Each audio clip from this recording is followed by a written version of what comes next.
Your Royal Highnesses, Your Excellencies, Lords, Ladies and Gentlemen, please take your seats.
Your Royal Highnesses, Your Excellencies, Lords, Ladies and Gentlemen, please take your seats.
I've been here before.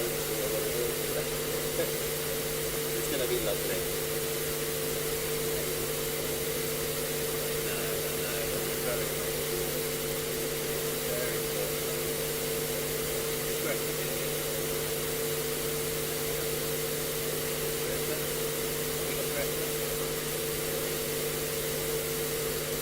It's all time.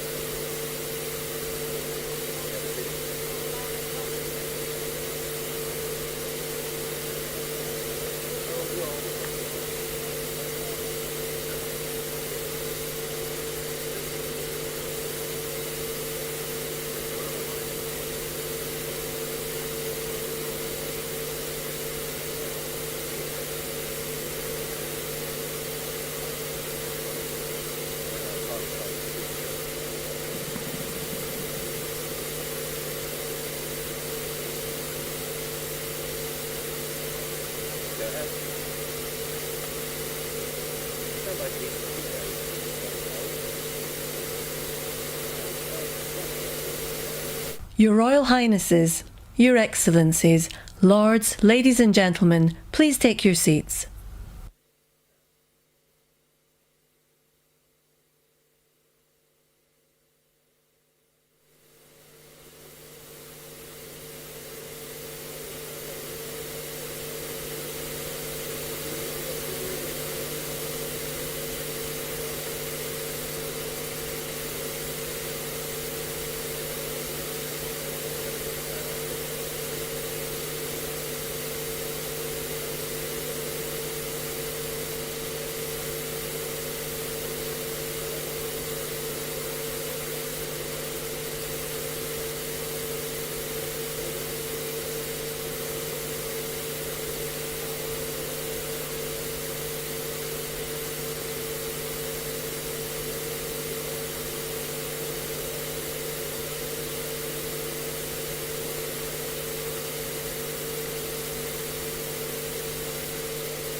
Yeah, crew catering.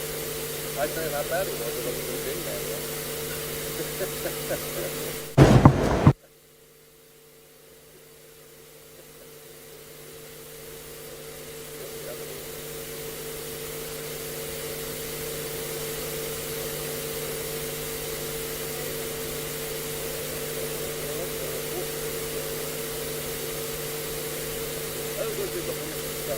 Let's hope that 4 minutes after that we start to take it. I understand. So we may be going into silence after that, but that's okay. Let's get this increase a bit and so we've done all of our Bob 1A. Stand by Bob 3 volts.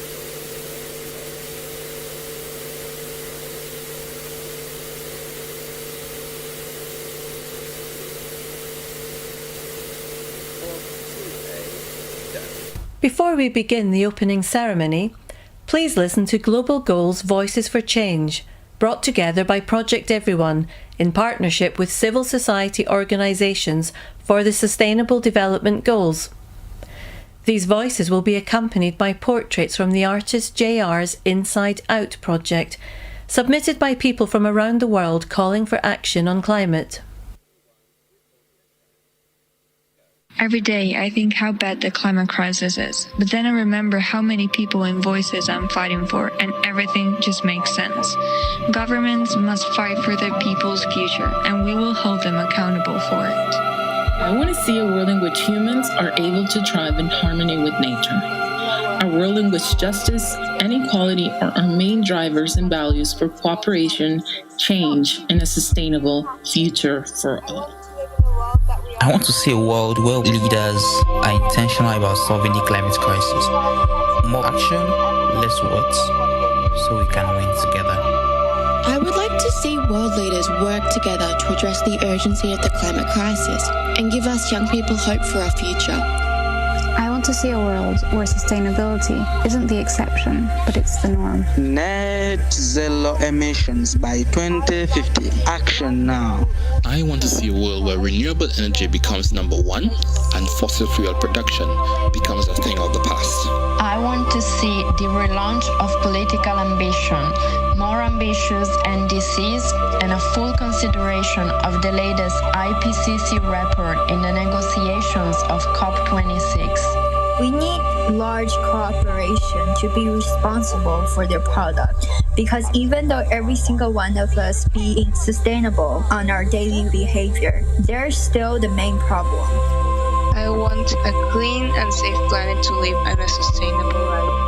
The polar ice caps are melting and we might have a flood and all polar bears will be gone. Climate change. It is costing our planet its vitality, its strength, and that is why we have to help and heal our one and only Earth. I demand the world leaders to speak up for climate action, to tackle our global problems together and build a pathway to a maximum of 1.5 degrees of global warming as agreed in Paris. I want to see the forest, the wildlife, the mankind, and the nature growing. The world is ours.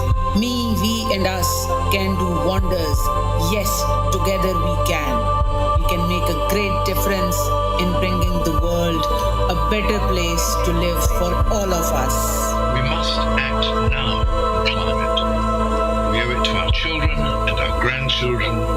We owe it to all life on Earth. We have no choice but to act. I'd like to live in a world where people actually take action. We only have one Earth, so let's stop destroying it. I want to grow up in a world without climate change. Understand the importance of nature, as nature has helped us all. It provides us everything that we need, like fruits, vegetable, oxygen. So please be supportive. I want to see a world where humans learn to coexist with nature and respect it. A world where the environment thrives and the future of the next generations is promised and limitless. The climate crisis is affecting everyone around the world. Everyone has had a hand in starting it, so everyone must work together to stop it. The world is changing day by day. Hear this message, no more delay. Before the world becomes black and grey, be smart about replacing nature with buildings. Everything that is going to help us mitigate climate change is exactly what is going to improve our lives. We already have all the solutions to the crisis. We just need to implement them. The Amazon is calling for our help, and we need to build bridges and not walls, so we can build together a better future for everyone, not leaving anyone behind. I would like to live in a world where every young person feels like they can be part of creating positive change, because only together can we create the change we wish to see.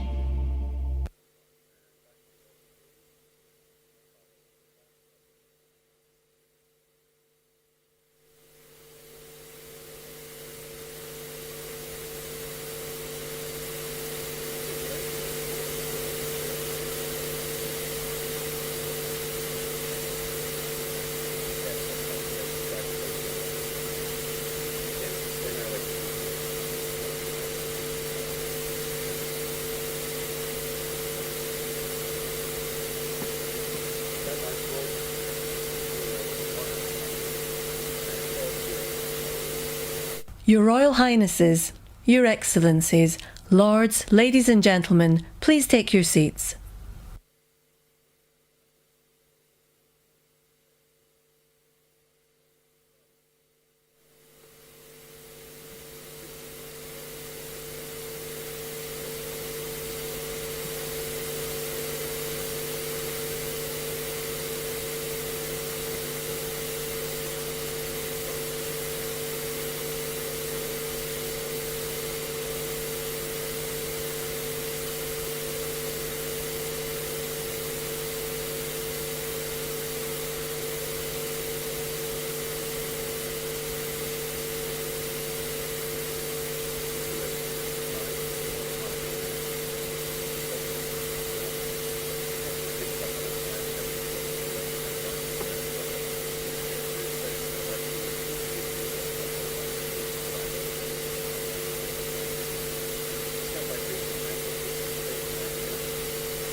Your Royal Highnesses, Your Excellencies, Lords, Ladies and Gentlemen, please take your seats.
Your Royal Highnesses, Your Excellencies, Lords, Ladies and Gentlemen, welcome to the opening ceremony for the World Leaders Summit of COP26.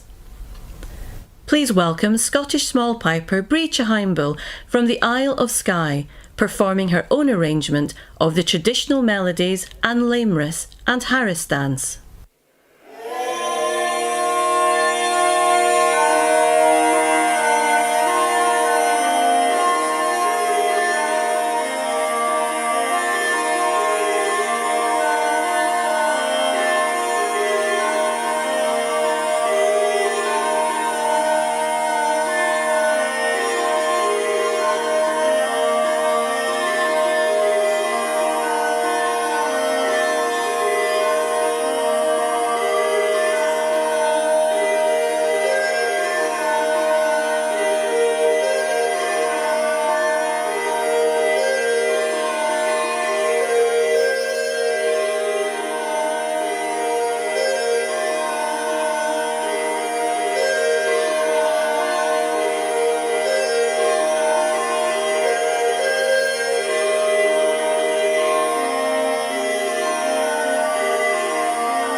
It's possible that there's only one civilization in the Milky Way galaxy.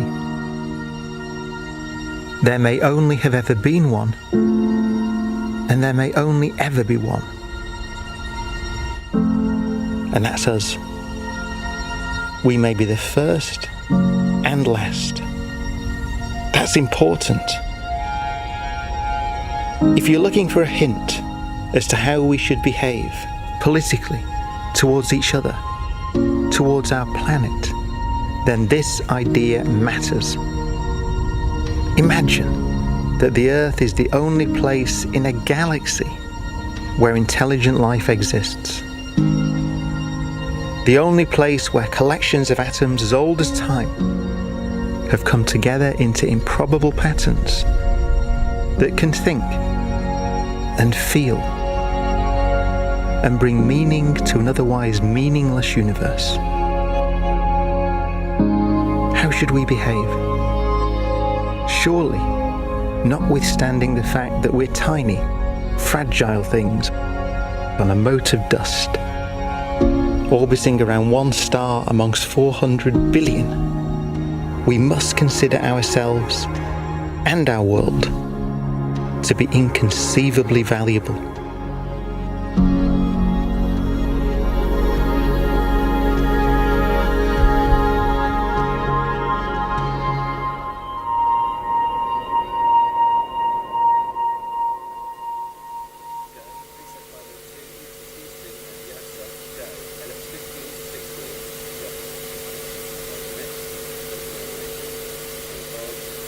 With her poem written for COP26, we are joined by writer, performer and storyteller Yersa Daly Ward.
bluing blue.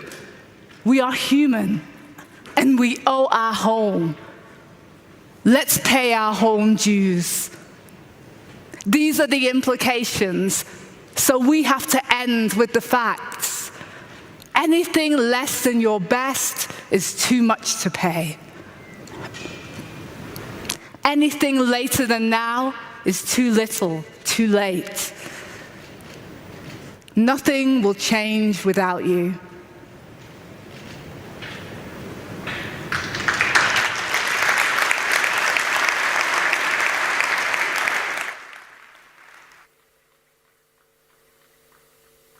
Please welcome the Prime Minister of the United Kingdom, Boris Johnson.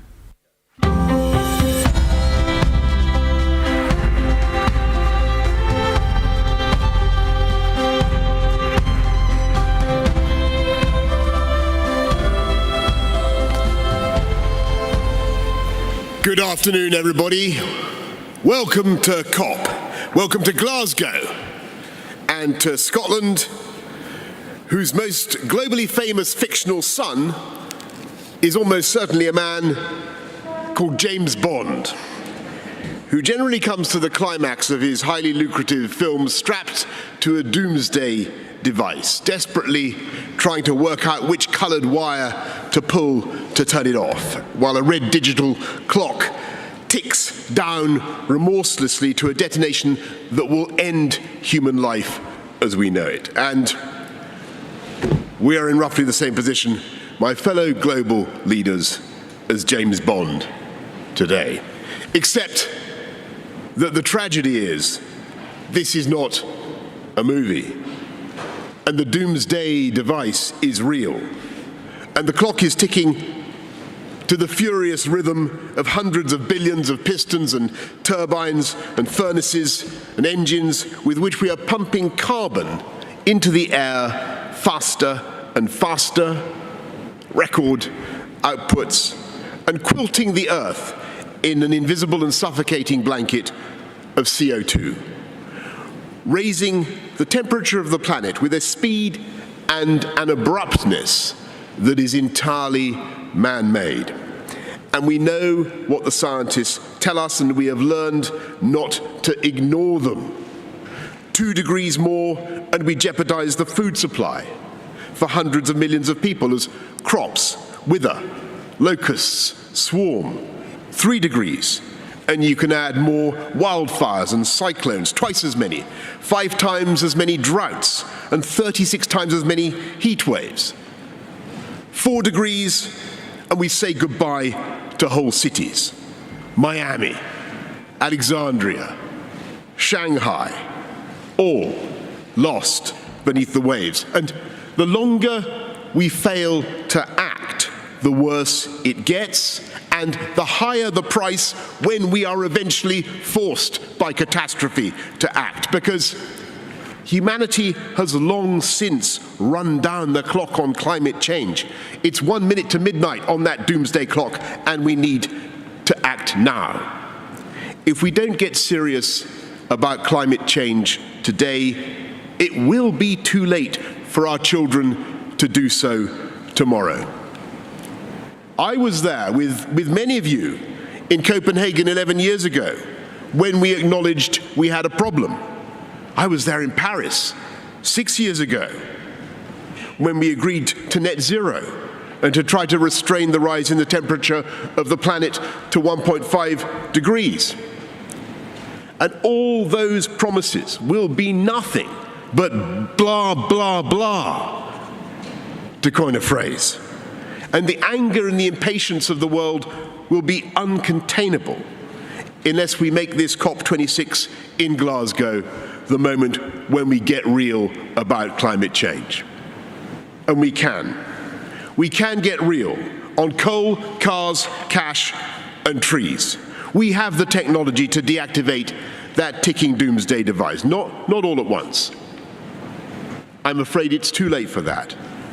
But one by one, and with ever greater speed and efficiency, we can begin to close down those billions of hydrocarbon combustion chambers that you find currently in every corner of the planet. We can phase out the use of cars with hydrocarbon internal combustion engines by 2035. We can do that. We in the UK are leading by ending new sales by 2030. We can end the use of coal-fired power stations. We can do it by 2040 in the developing world, 2030 in the richer nations. We can plant hundreds of millions of trees, 1 trillion. It's not technologically difficult. And halt and reverse deforestation by 2030.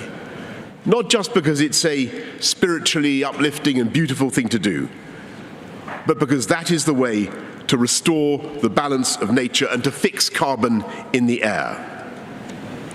And as we look at the green industrial revolution that's now needed around the world, we in the developed world must recognize the special responsibility we have to help everybody else to do it. Because it was here in Glasgow 250 years ago that James Watt came up with a machine that was powered by steam, that was produced by burning coal. And yes, my friends, we've brought you to the very place where the doomsday machine began to tick. And even though for 200 years the industrialized countries were in complete ignorance of the problem that they were creating, we now have a duty to find those funds. $100 billion a year that was promised in Paris by 2020, but which we won't deliver until 2023, to help the rest of the world to move to green technology. But we cannot and will not succeed by government spending alone. We in this room can deploy hundreds of billions, no question. But the market has hundreds of trillions. And the task now is to work together to help our friends to decarbonize, using our funds, the funds we have in development assistance, and working with all the multilateral development banks so that in the key countries that need to make progress, we can jointly identify the projects that we can help to de-risk so that the private sector money can come in just the same way that it was the private sector that enabled the UK to end our dependence on coal, become the Saudi Arabia of wind. We have the technology. We can find the finance, and we must. And the question for us all today is whether we have the will. And my fellow leaders, as I look around this room, I don't want to put too fine a point on it, but we all talk about what we're going to do in 2050 or 2060. I don't think it will escape the notice of the crowds of young people outside, the billions who are watching around the world, half of the population of the world under 30, that the average age of this conclave of world leaders, I'm afraid to say, is over 60. I fully intend to be alive in 2060. I will be a mere 94 years old, even if I'm not still in Downing Street. But you never know. But the children who will judge us are children not yet born, and their children. And we are now coming center stage before a vast and uncountable audience of posterity, and we mustn't fluff our lines or miss our cue, because if we fail, they will not forgive us. They will know that Glasgow was the historic turning point when history failed to turn. They will judge us with bitterness and with a resentment that eclipses any of the climate activists of today. And they will be right. COP26 will not and cannot be the end of the story on climate change. Even if this conference ends with binding global commitments for game-changing, real-world action, 2 weeks from now, smokestacks will still belch in industrial heartlands.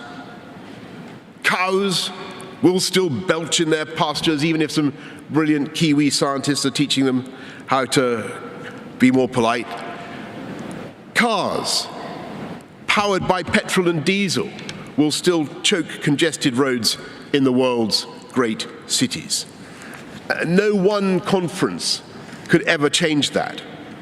If summits alone solved climate change, then we wouldn't have needed 25 previous COP summits to get where we are today. But while COP26 will not be the end of climate change, it can and it must mark the beginning of the end. In the years since Paris, the world has slowly and with great effort and pain built a lifeboat for humanity. And now is the time to give that lifeboat a mighty shove into the water, like some great liner rolling down the slipways of the Clyde. Take a sextant sighting on 1.5 degrees and set off on a journey to a cleaner, greener future.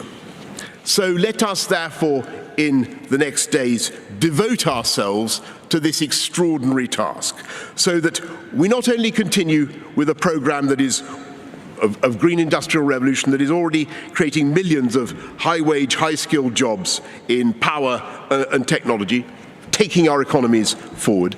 Let us also do enough to save our planet and our way of life.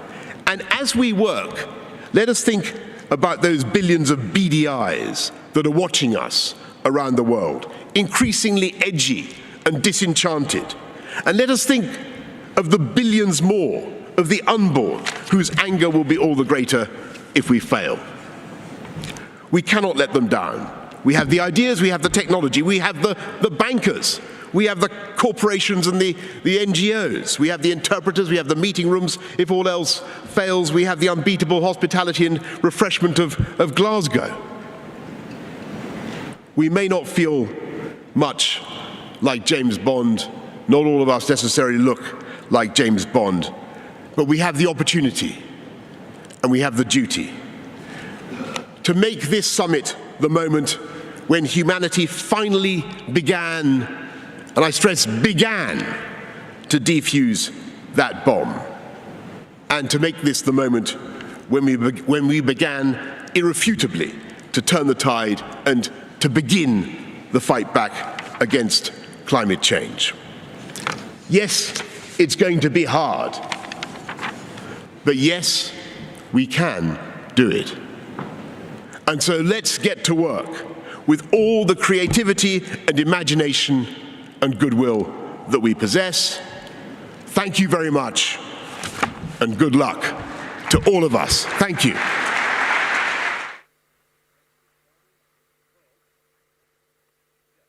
Bringing voices from Earth into COP26, please welcome climate campaigner Brianna Fruin.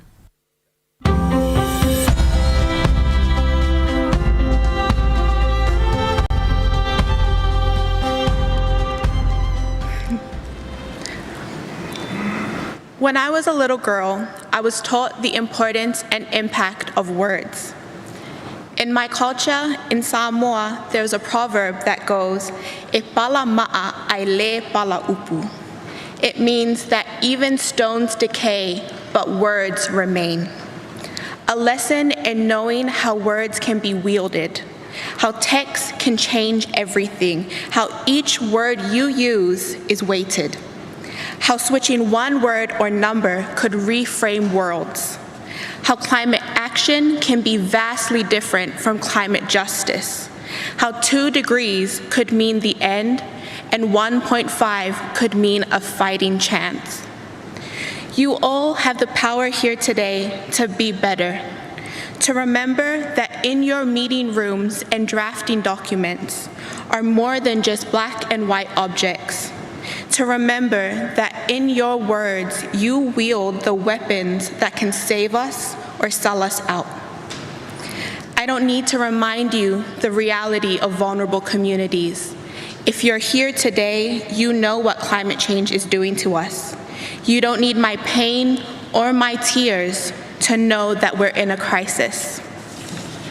The real question is whether you have the political will to do the right thing, to wield the right words, and to follow it up with long overdue action. If you're looking for inspiration on this, look no further than the climate leadership of young Pacific people. We are not just victims to this crisis. We have been resilient beacons of hope. Pacific youth have rallied behind the cry, "We are not drowning, we are fighting." This is our warrior cry to the world. We are not drowning, we are fighting. This is my message from Earth to COP. I hope you remember my words today and look closely at your words as you go throughout COP, because e pala ma'a ai le pala upu. Thank you.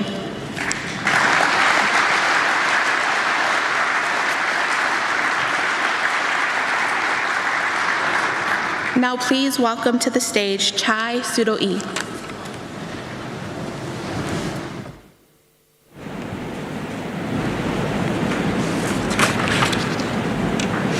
My name is Chai Surui. I'm only 24, but my people have been living in the Amazon rainforest at least 6,000 years. My father, the great chief Almi Surui, taught me that we must listen to the stars, the moon, the wind, the animals, and the trees. Today, the climate is warming, the animals are disappearing, the rivers are dying, and our plants don't flower like they did before. The earth is speaking. She tells us that we have no more time. A friend asked me, will we continue to think that today's injuries can be resolved with ointments and painkillers, even though we know that tomorrow our wounds will only run deeper? We need a different path, and with bold and global changes. It's not 2030 or 2050, it's now. While you are closing your eyes to reality, the land defender Ariel Wewawau, my friend since I was a kid, was murdered for protecting the forest. Indigenous peoples are in the front line of the climate emergence, and we must be at the center of the decisions happening here. We have ideas to postpone the end of the world. Let us stop emptying lies and fake promises. Let us end the pollution of hollow words, and let us fight for a livable future and present. It's always necessary to believe the dream is possible. May our utopia be a future on Earth. Thank you. Please welcome the Secretary General of the United Nations, Antonio Guterres.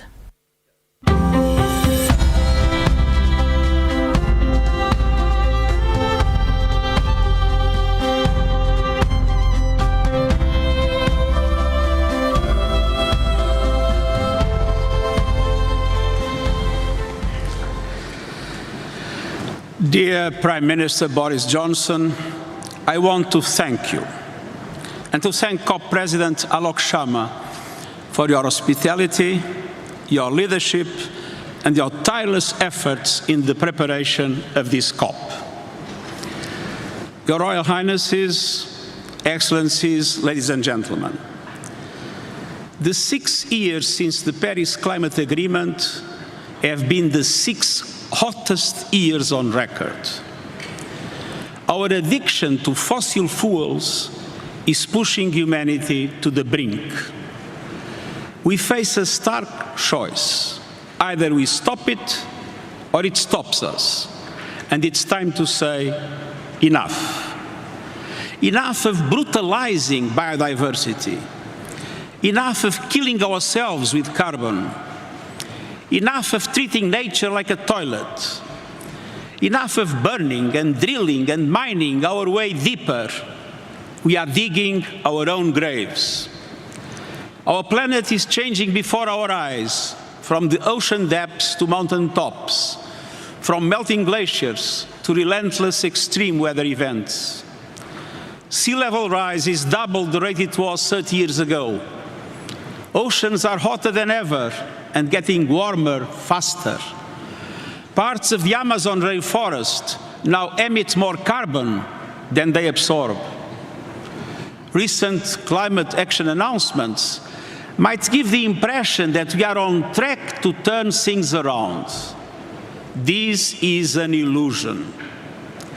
The last published report on national determined contributions showed that they would still condemn the world to a calamitous 2.7-degree increase. And even if the recent pledges were clear and credible, and there are serious questions about some of them, we are still careening towards climate catastrophe. Even in the best-case scenario, temperatures will rise well above 2 degrees.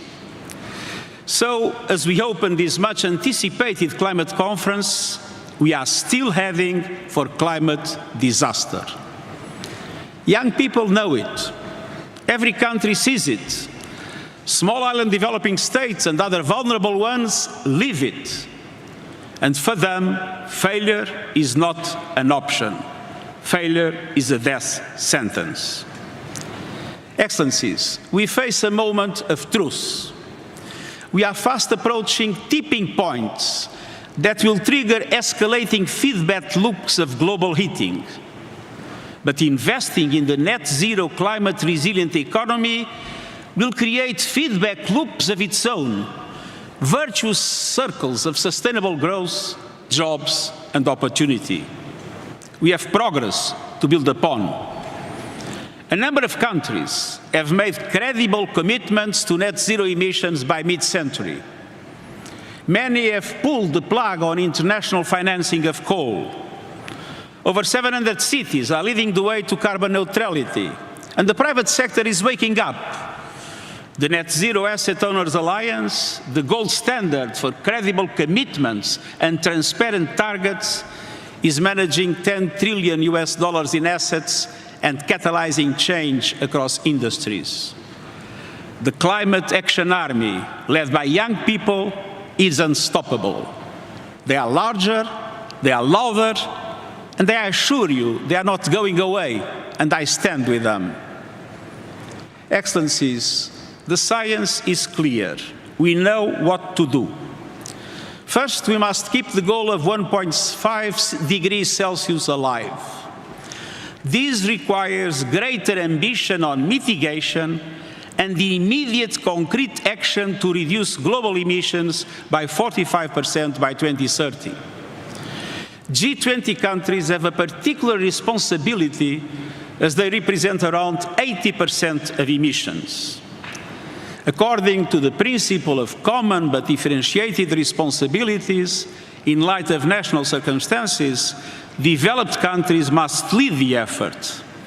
But emerging economies too must go the extra mile, as their contribution is essential for the effective reduction of emissions.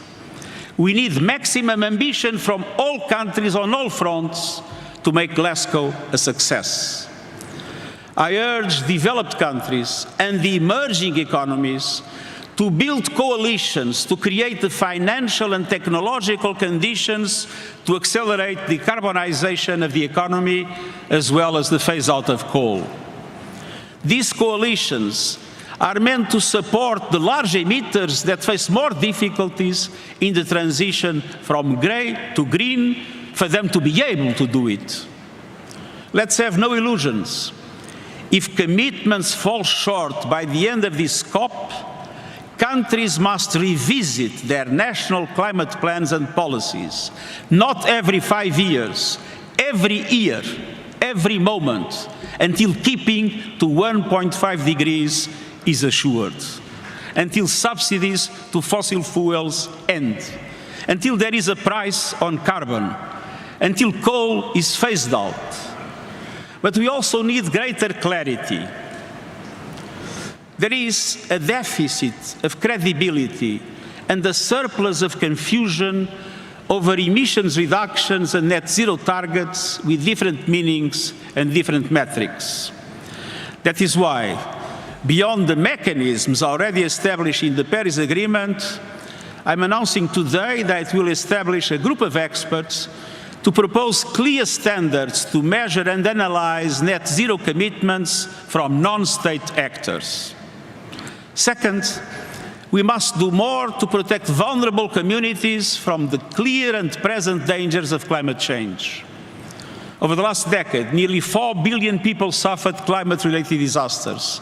That devastation will only grow. But adaptation works. Early warning systems save lives. Climate-smart agriculture and infrastructure save jobs. And all donors must allocate half their climate finance to adaptation. And public and multilateral development banks should start as soon as possible. Third, this COP must be a moment of solidarity. The $100 billion a year climate finance commitment in support of developing countries must become a 100 billion climate finance reality. And this is critical to restoring trust and credibility.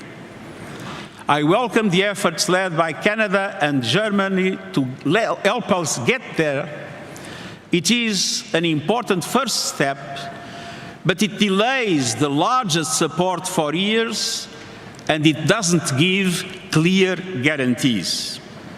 And beyond 100 billion, developing countries need far greater resources to fight COVID-19, to build resilience and pursue sustainable development. Those suffering the most, namely least developed countries and small island developing states, need urgent funding, more public climate finance, more overseas development aid, more grants, easier access to funding. And multilateral development banks must work much more seriously at mobilizing greater investment through blended and private finance. Excellencies, the sirens are sounding. Our planet is talking to us and telling us something. And so are people everywhere. Climate action tops the list of people's concerns across countries, age, and gender. We must listen, and we must act, and we must choose wisely. On behalf of these and future generations, I urge you, choose ambition, choose solidarity, choose to safeguard our future and save humanity, and I thank you.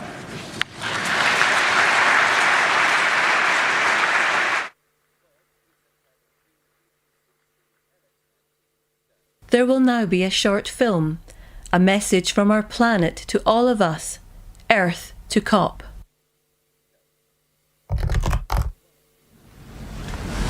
Commuter chaos this morning and delays for the day as high levels of water brought services to a standstill. The Met Office says we should be braced for more of this. Forget summer, they say. It's going to...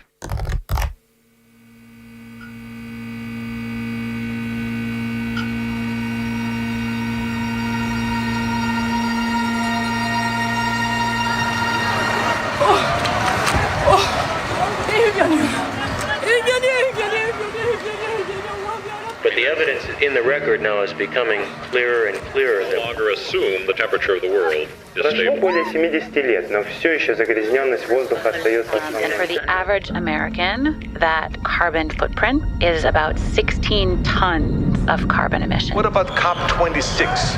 What is COP? The potential threat to the surrounding natural environment. You can see the ocean becoming more acid of what the UN is calling the world's first climate change famine. 記録的な暑さだとか、あとは危険な暑さだっていう。 Periods of early frost, the frequency of hurricanes. The scientists are correct in their fears and predictions. It's a sure sign of climate change. I'm sorry. No, don't be sorry. And that's because the more we take, the less there is of future generations.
Even on our warming planet, there are reasons for hope. We need to have the courage to try. A lot more jobs created in the green economy. Climate change is not the problem. Climate change is the expression of the problem. The renewable energy technologies to fundamentally transform the energy system are at our disposal. So how do we begin the process of reversing global warming? Oh my God, the storm. The storm. We need innovation, and this kind of innovation. I'm really glad people are starting to buy electric cars and launched the largest tree plantation campaign. It is now cheaper to build offshore wind farms. To develop a climate-altering crop. By continually reinvesting in our grassland, we are locking down more nitrogen. This is a critical moment that we cannot not be part of. Enormous opportunity in agriculture. We can become stubborn optimists. COP26 is one of the most important diplomatic gatherings in history. But humanity already knows what to do. We can't do it overnight, but we can set that end date. We've got a long way to go. But there is momentum. Roll up your sleeves and do it.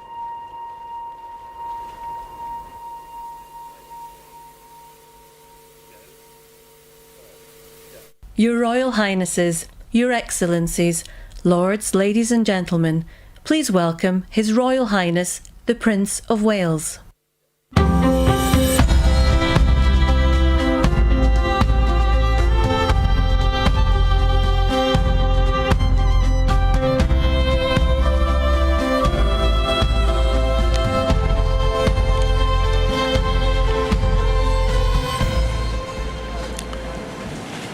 Your Excellencies, ladies and gentlemen, the COVID-19 pandemic has shown us just how devastating a global cross-border threat can be. Climate change and biodiversity loss are no different. In fact, they pose an even greater existential threat, to the extent that we have to put ourselves on what might be called a warlike footing.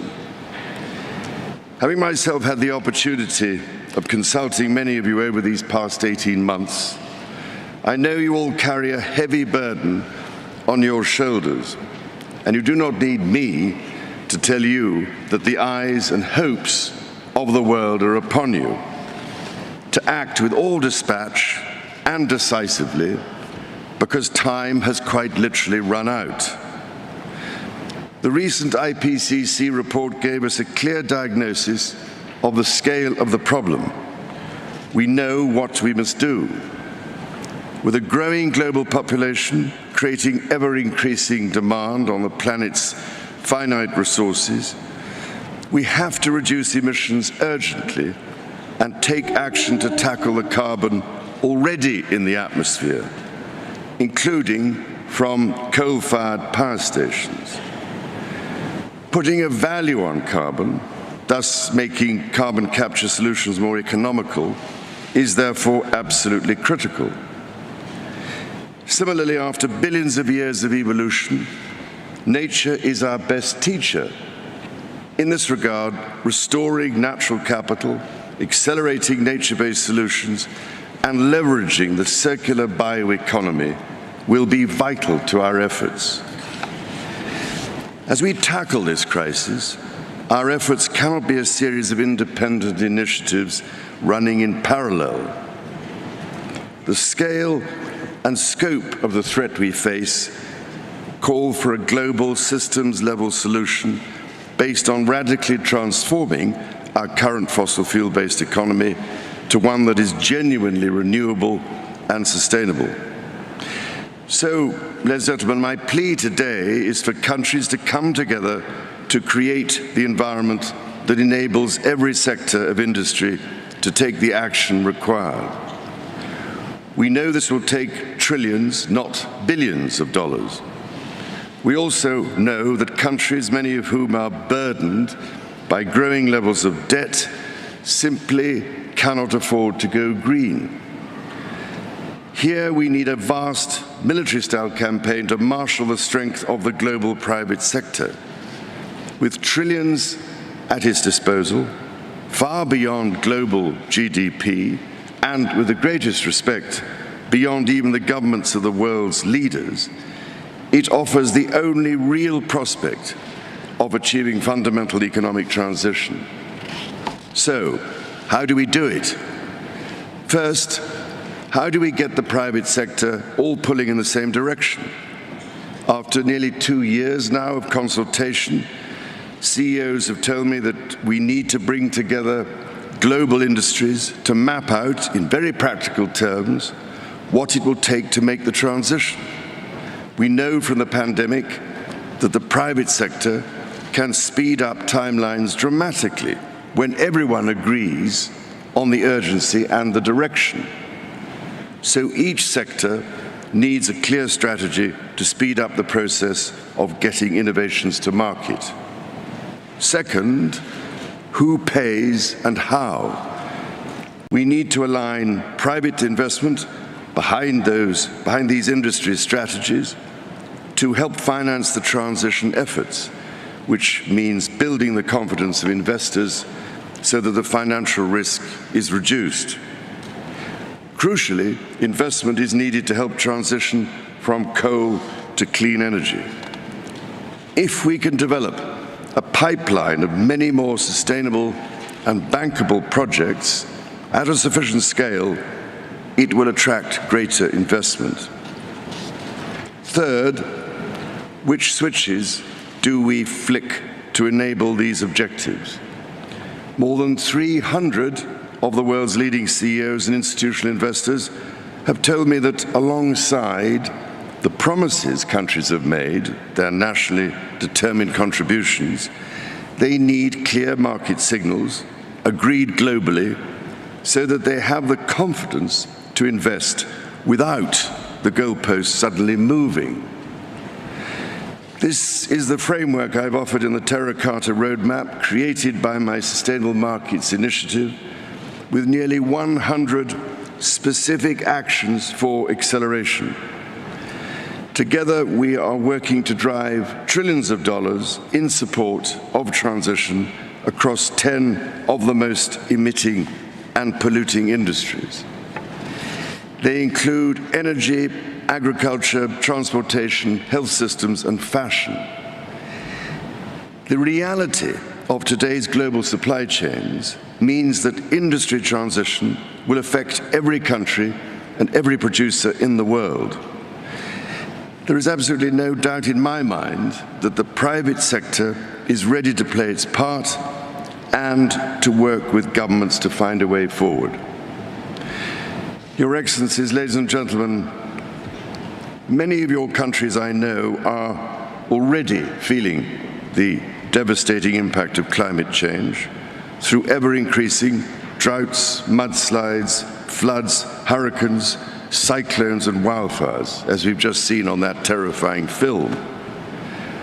Any leader who has had to confront such life-threatening challenges knows that the cost of inaction is far greater than the cost of prevention. So I can only urge you, as the world's decision makers, to find practical ways of overcoming differences so we can all get down to work together to rescue this precious planet and save the threatened future of our young people. Thank you, ladies and gentlemen.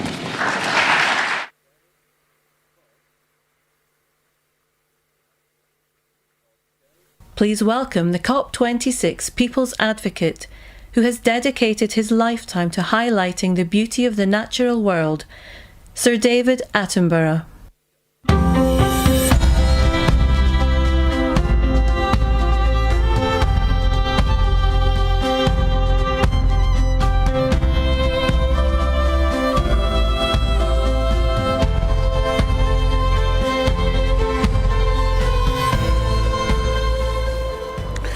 Your Excellencies, delegates, ladies and gentlemen, as you spend the next 2 weeks debating, negotiating, persuading, and compromising, as you surely must, it's easy to forget that ultimately the emergency climate comes down to a single number: the concentration of carbon in our atmosphere.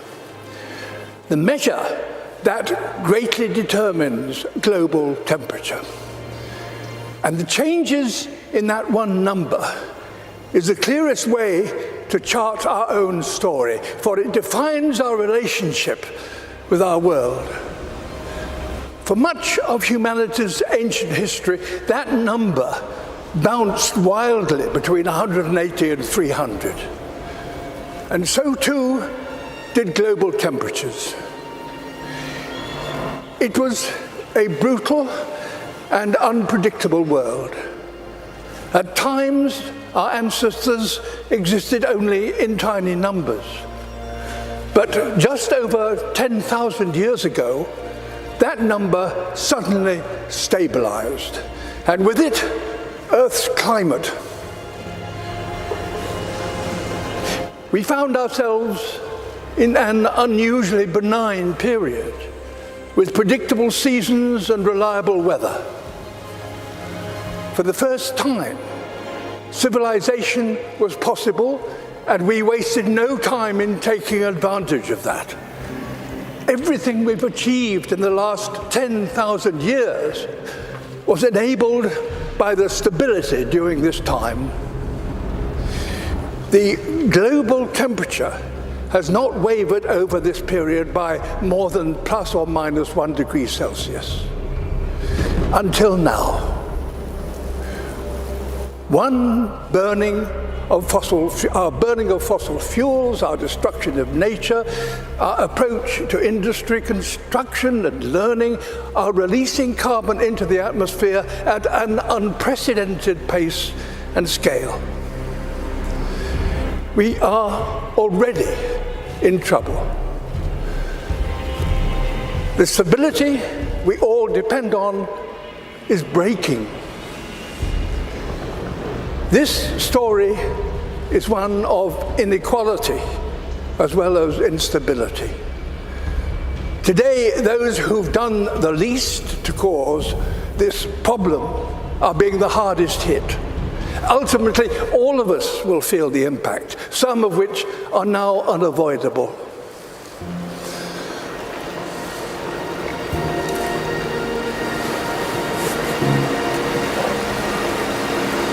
My world is melting. You think you have control, we actually have no control.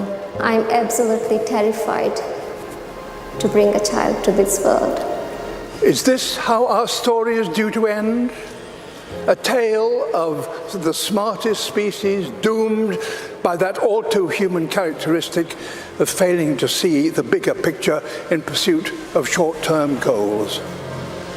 Perhaps the fact that the people most affected by climate change are no longer some imagined future generation, but young people alive today. Perhaps that will give us the impetus we need to rewrite our story, to turn this tragedy into a triumph. We are, after all, the greatest problem solvers to have ever existed on Earth. We now understand this problem. We know how to stop the number rising and put it in reverse. We must have carbon emissions, halt them this decade. We must recapture billions of tons of carbon from the air. We must fix our sights on keeping 1.5 degrees within reach. A new industrial revolution powered by millions of sustainable innovations is essential and is indeed already beginning.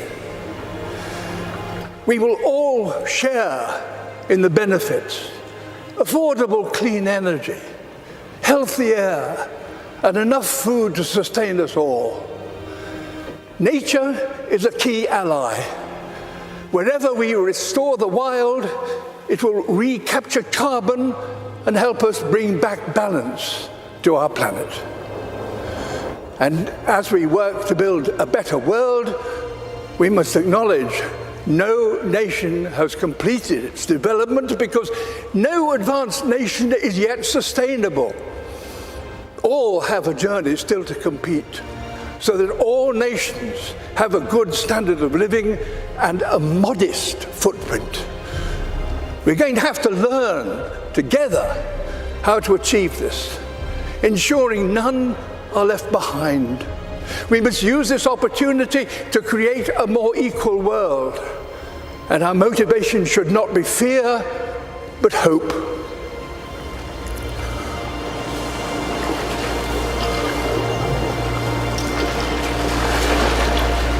Can we fix climate problem in one generation? My answer would be yes, we have to. We need to not just to talk about what we can do, but to do what we can. This is a challenge that we should try to solve in a quick way with a long-term vision. It comes down to this. The people alive now or the generation to come will look at this conference and consider one thing.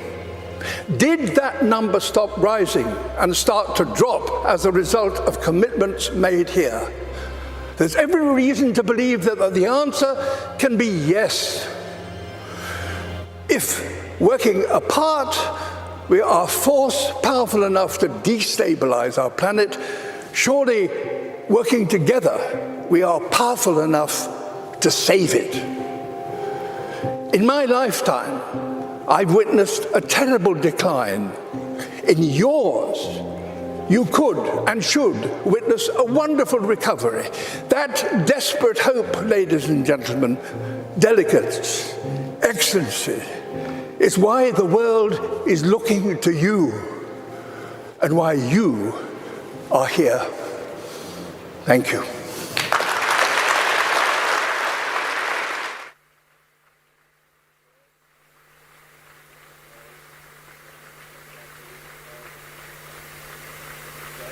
Please welcome the Prime Minister of Barbados, Mia Mottley.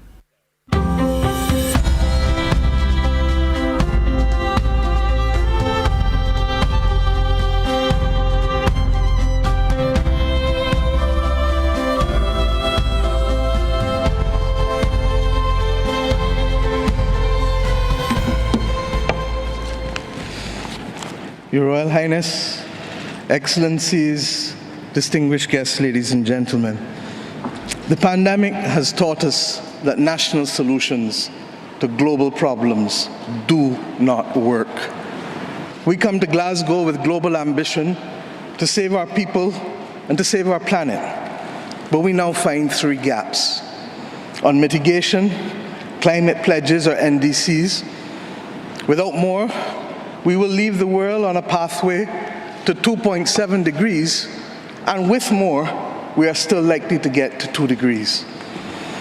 These commitments, made by some, are based on technologies yet to be developed, and this is at best reckless and at worst dangerous. On finance, we are $20 billion short of the $100 billion, and this commitment, even then, might only be met in 2023. On adaptation finance remains only at 25%, not the 50-50 split that was promised nor needed given the warming that is already taking place on this earth.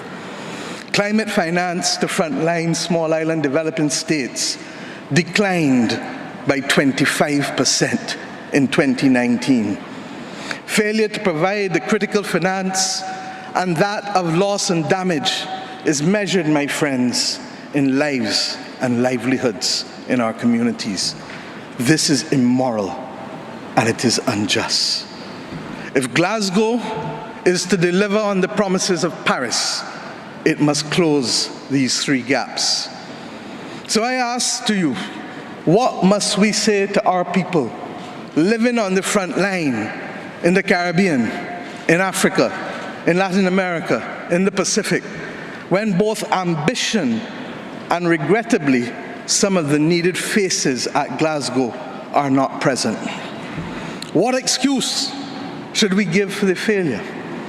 In the words of that Caribbean icon, Eddie Grant, will they mourn us on the front line? When will we, as world leaders across the world, address the pressing issues that are truly causing our people angst and worry, whether it is climate or whether it is vaccines? Simply put, when will leaders lead? Our people are watching, and our people are taking note. And are we really going to leave Scotland without the resolve and the ambition that is sorely needed to save lives and to save our planet? How many more voices and how many more pictures of people must we see on these screens without being able to move? Or are we so blinded and hardened that we can no longer appreciate the cries of humanity? I have been saying to Barbadians for many years that many hands make light work. Today, we need the correct mix of voices, ambition, and action. Do some leaders in this world believe that they can survive and thrive on their own? Have they not learned from the pandemic? Can there be peace and prosperity if 1/3 of the world literally prospers and the other 2/3 of the world live under siege and face calamitous threats to our well-being? What the world needs now, my friends, is that which is within the ambit of less than 200 persons who are willing and prepared to lead. Leaders must not fail those who elect them to lead. And I say to you, there is a sword that can cut down this Gordian knot, and it has been wielded before. The central banks of the wealthiest countries engaged in $25 trillion of quantitative easing in the last 13 years. 25 trillion. Of that, 9 trillion was in the last 18 months to fight the pandemic. Had we used that 25 trillion to purchase bonds, to finance the energy transition, or the transition of how we eat, or how we move ourselves in transport, we would now today be reaching that 1.5 degrees limit that is so vital to us. I say to you today in Glasgow that an annual increase in the SDRs of $500 billion a year for 20 years, put in a trust to finance the transition, is the real gap, Secretary General, that we need to close, not the 50 billion being proposed for adaptation. And if 500 billion sounds big to you, guess what? It is just 2% of the 25 trillion. This is the sword we need to wield. Our excitement 1 hour into this event is far less than it was 6 months ago leading up to this event. Can we, with those voices and these speeches from Sir David and others, find it within ourselves to get the resolve to bring Glasgow back on track? Or do we leave today believing that it was a failure before it starts? Our world, my friends, stands at a fork in the road. One no less significant than when the United Nations was formed in 1945. But then, the majority of our countries here did not exist. We exist now. The difference is we want to exist 100 years from now. And if our existence is to mean anything, then we must act in the interests of all of our people who are dependent on us. And if we don't, we will allow the path of greed and selfishness to sow the seeds of our common destruction. The leaders of today, not 2030, not 2050, must make this choice. It is in our hands, and our people and our planet need it more than ever. We can work with who is ready to go, because the train is ready to leave. And those who are not yet ready, we need to continue to ring circle and to remind them that their people, not our people, but their citizens, need them to get on board as soon as possible. Code red to the G7 countries. Code red to the G20. Earth to COP, that's what it said. Earth to COP. For those who have eyes to see, for those who have ears to listen, and for those who have a heart to feel, 1.5 is what we need to survive. 2 degrees Yes, SG is a death sentence for the people of Antigua and Barbuda, for the people of the Maldives, for the people of Dominica and Fiji, for the people of Kenya and Mozambique, and yes, for the people of Samoa and Barbados.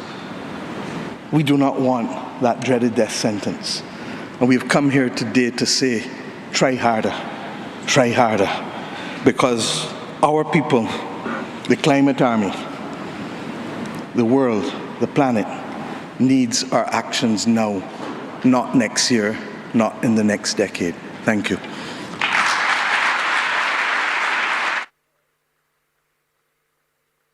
Bringing their message from their countries to COP, we will now hear from climate campaigners in Chile and Egypt.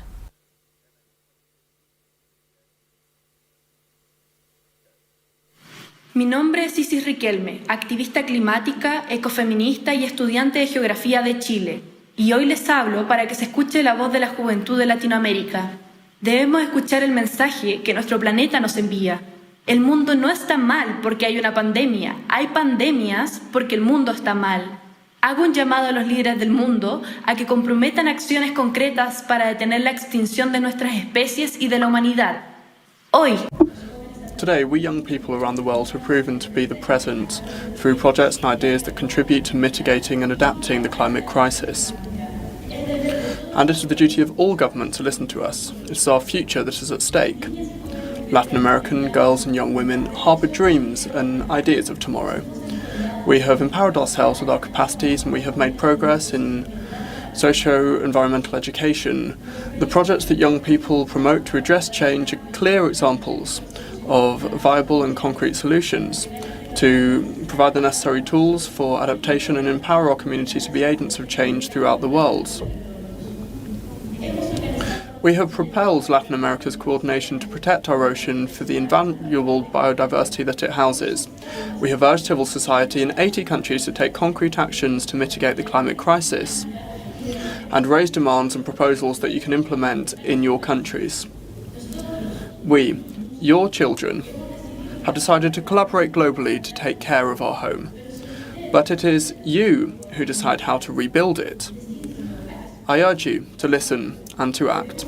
We must continue to build the climate ambition of the Chilean presidency at COP25. Work locally to implement globally. And take into account the knowledge of civil society. This is my message from Earth to COP. We ask you, please help us to guarantee a better future. Our lives and the lives of those who come are in your hands. What you decide at this conference will change the course of humanity. It is time to act. تحياتي أنا عبد الفتاح ندى ناشط في قضية التغير المناخي.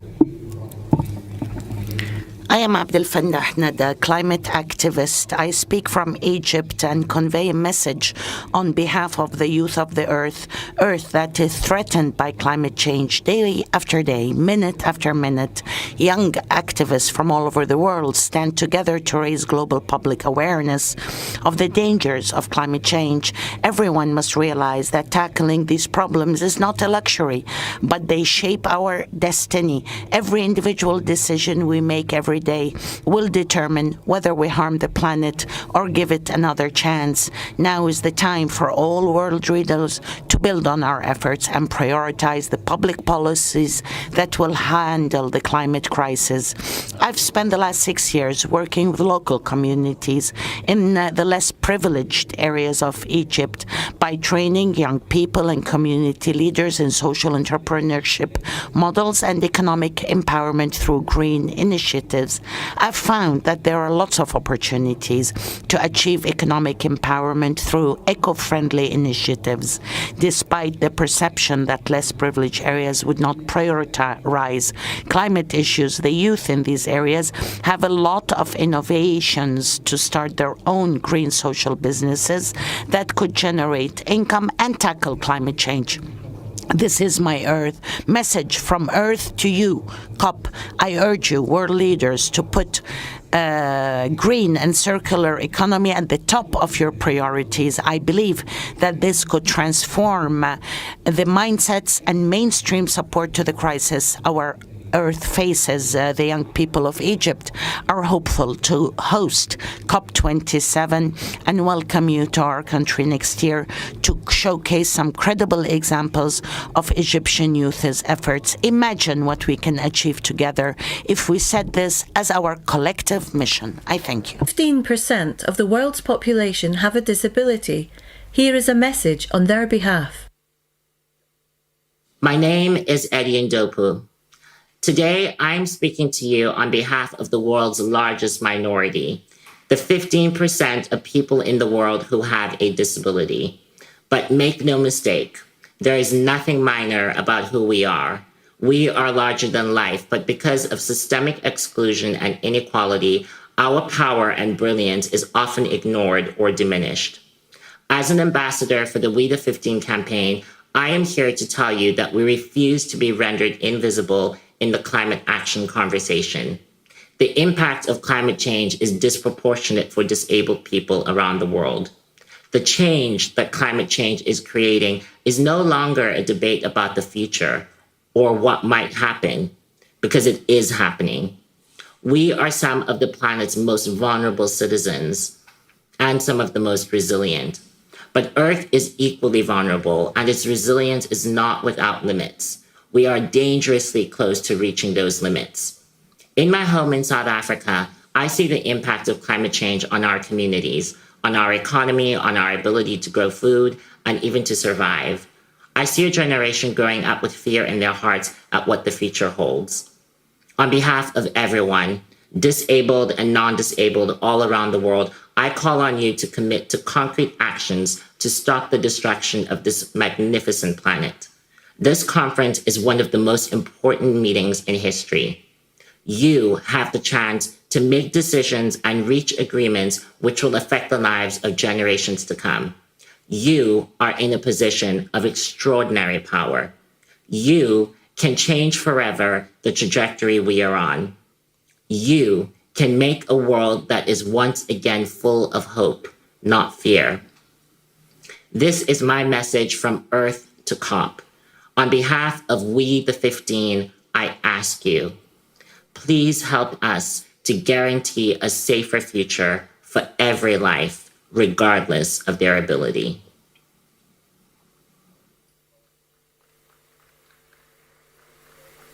Please welcome the Prime Minister of Italy, Mario Draghi.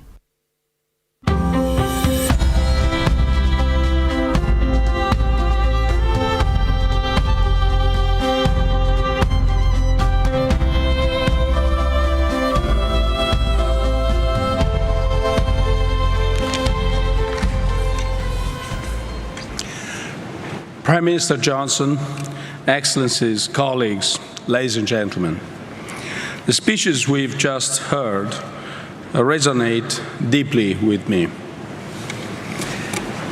Over the last few years, young people have done us a service by bringing the climate agenda on the front of our political debate. Young people were the center of the pre-COP summit in Milan.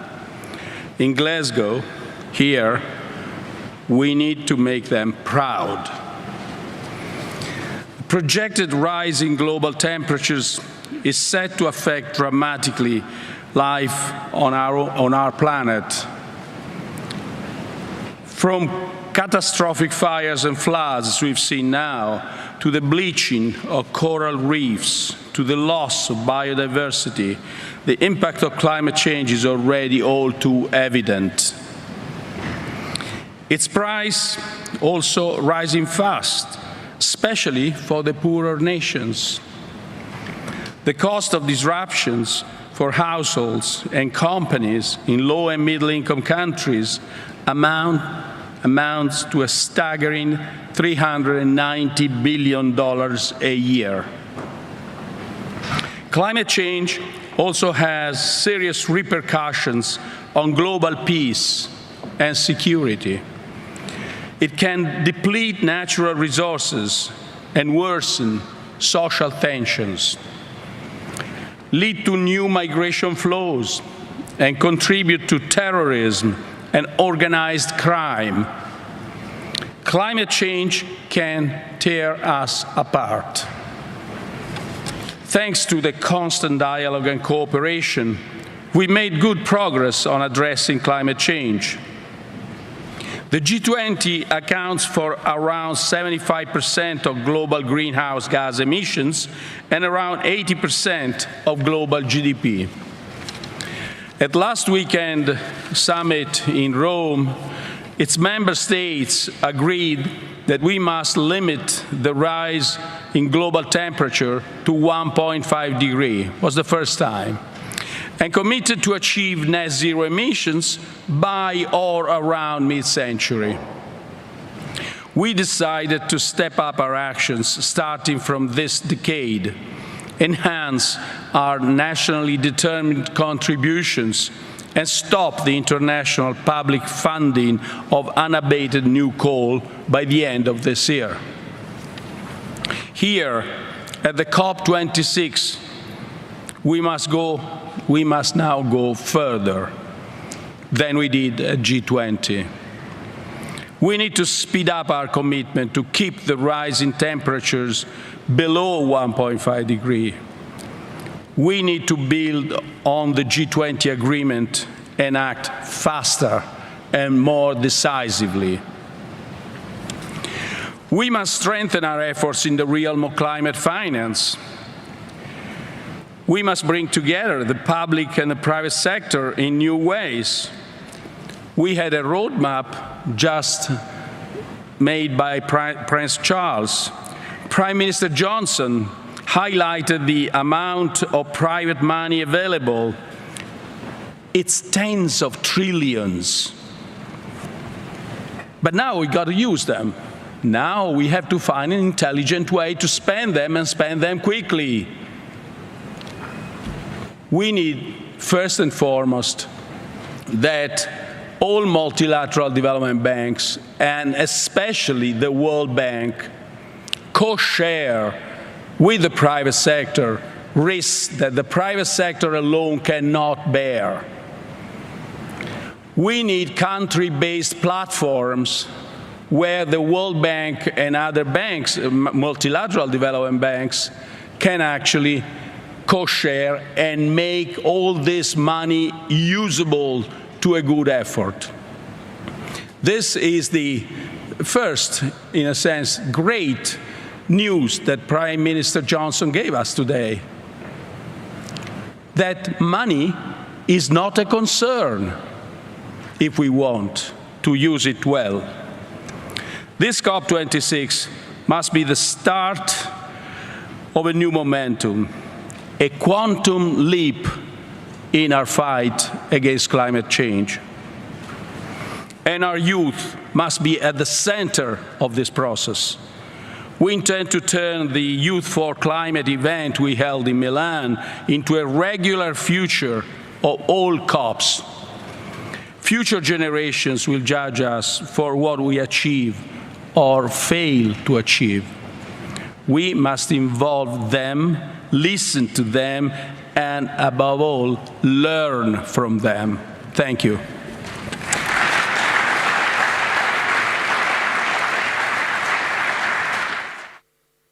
Please welcome back Yrsa Daly-Ward.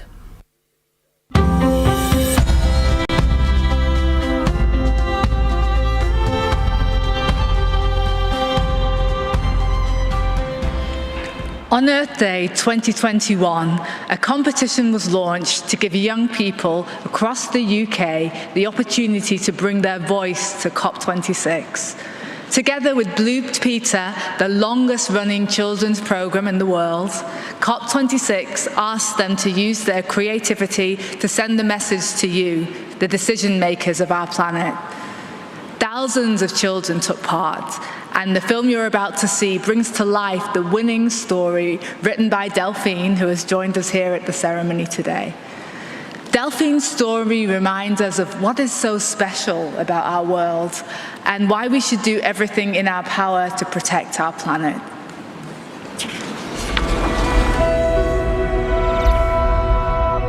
Delphine was a girl born in 2099.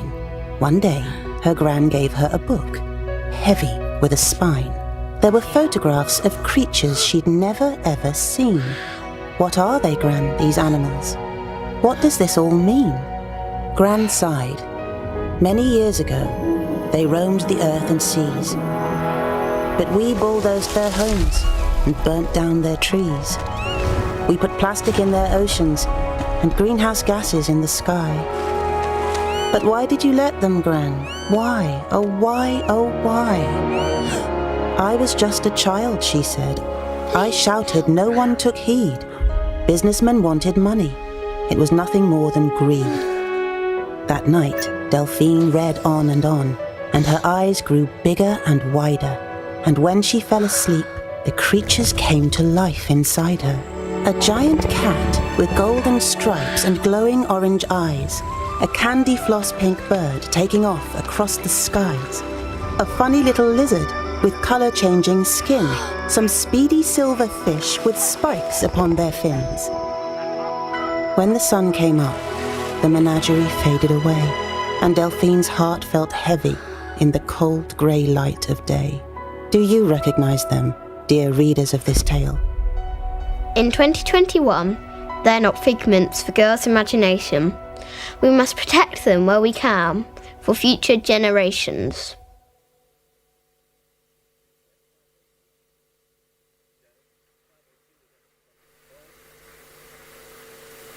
To close the ceremony, please welcome climate and environmental activist Elizabeth Watuti.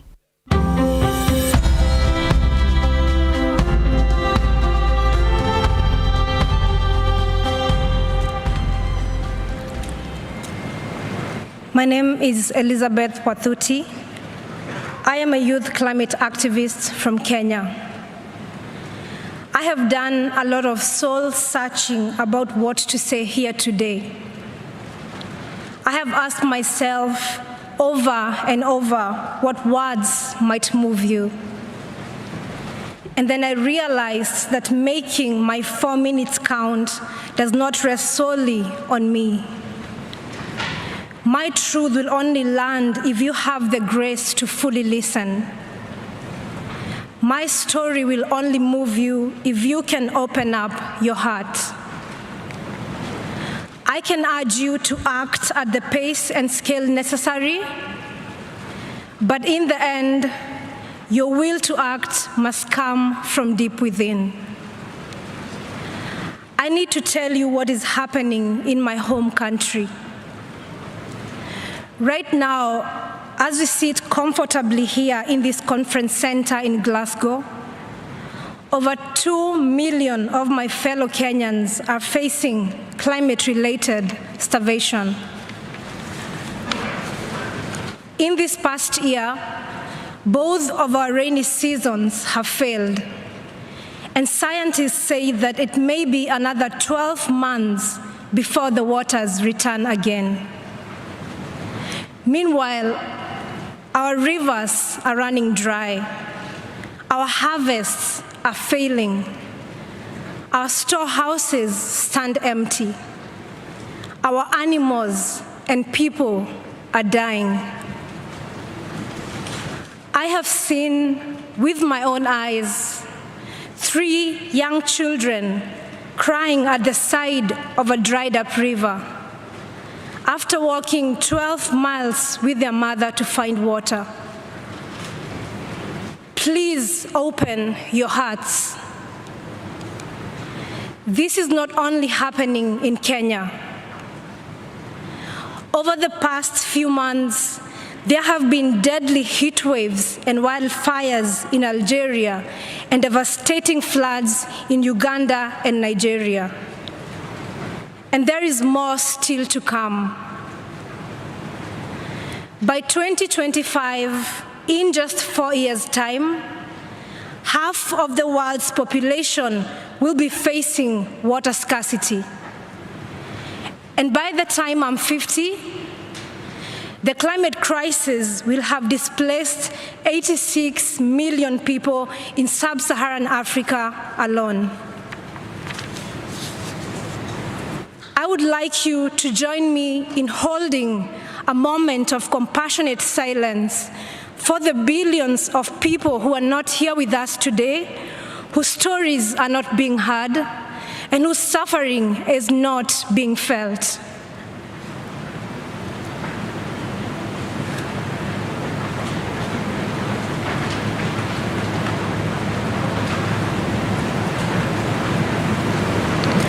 Please open your hearts. If you allow yourself to feel it, the heartbreak and the injustice is hard to bear.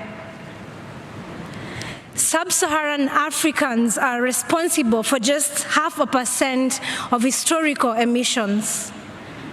The children are responsible for none, but they are bearing the brunt. We are the adults on this earth right now, and it is our responsibility to ensure that the children have food and water. I have been doing what I can. Inspired by the great Professor Wangari Maathai, I founded the Green Generation Initiative, a tree-growing initiative that enhances food security for young Kenyans. So far, we have grown 30,000 fruit trees to maturity, providing desperately needed nutrition for thousands of children. Every day, we see that when we look after the trees, they look after us. But these trees and the life-saving fruit they bear will not survive on a 2.7 degrees Celsius warmer planet. The decisions you make here will help determine whether the rains will return to our land. The decisions you make here will help determine whether the fruit trees we plant will live or perish. The decisions you make here will help determine whether children will have food and water. I believe in our human capacity to care deeply and to act collectively. I believe in our ability to do what is right if we let ourselves feel it in our hearts.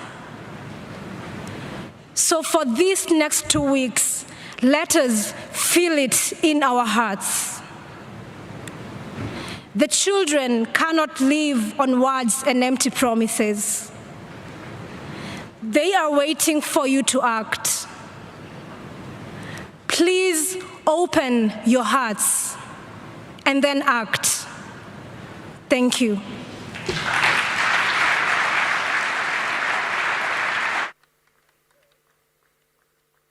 You have heard Earth's impassioned message to you all.